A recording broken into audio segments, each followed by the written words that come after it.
Storytime with Judy. Our book today is I Have 7 Dogs by Molly Horan and illustrated by Dana Wolfcoat. Well, Zoe loves dogs, but unfortunately they live in an apartment that will not allow them to have a pet. So she makes friends with all the dogs in the neighborhood and they've kind of become her dogs. Let's see what happens. Our apartment is the perfect place for pillow forts and movie nights and family dinners. Unfortunately, it is not the perfect place for dogs. This is a problem. But I can usually solve problems. Lots of my neighbors have dogs. Miss Gracie next door has a fluffy dog named Blizzard and a dog carrier with a bright pink pom-pom keychain. Blizzard looks like an even bigger pom-pom. When she comes out of her carrier, I give her a high five. Mrs. Daniel has a big dog named Curly. That makes me laugh because Curly's hair is perfectly straight.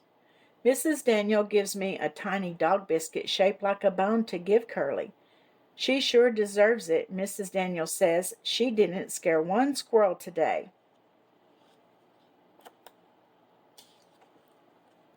At the bookstore, I see Wishbone, Mr. B's Chihuahua. Wishbone loves when I read to him. His favorite books are about dogs. Whenever I read the word dog, he does a flip. I can tell he's thinking, that's me. Whenever I hear a squeak, squeak, squeak behind me, I know it's Marmalade. Marmalade is a dog whose back legs don't work too well, so she uses 2 wheels to help her walk. You're doing great, Marmalade, I say.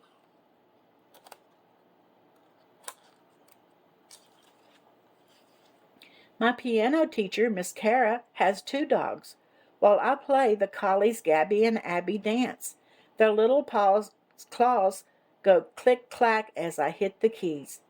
When my big sister Meg picks me up, she takes pictures of them dancing.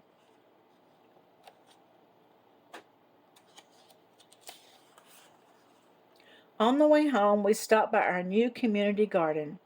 So nice to see you, Zoe and Meg, Miss May says. Isn't it great we have this space for our neighborhood? We're going to take turns weeding and watering, and then we'll get to share the delicious food we grow. Miss May gives me some carrots to take home. She also gives me an idea. We see my friend Sarah. She's holding a long, wiggly puppy. He's called a dachshund, she says, and I named him Sir. I am kind of jealous, but then I am happy because Sarah likes to share. When I'm at soccer practice, will you walk him? She asks. For sure, I tell her.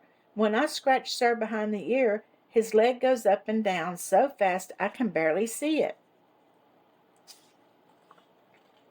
I'm sorry you can't have a dog of your own, Meg says, but I'm happy to get to hang out with so many friends.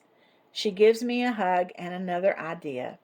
Sunday is my birthday. We're having a party in the park.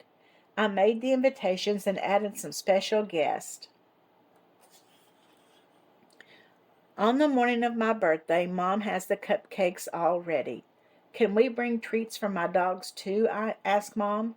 But Zoe, you don't have any dogs, Meg says. I just smile because Meg doesn't know I have a solution to my no dog problem.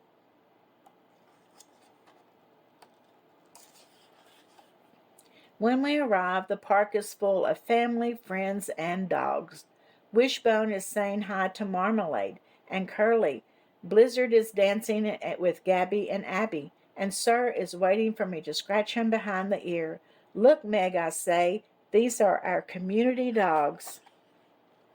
Wow, Zoe, you're lucky. You don't just have 1 dog, you have 7. I am lucky, I say just as Sarah comes over with Sir and hands me a card, covered in paw prints. Dear Zoe, thank you for the treats and the high fives and the dancing and the stories and the walks and the friendship. Love, all your dogs.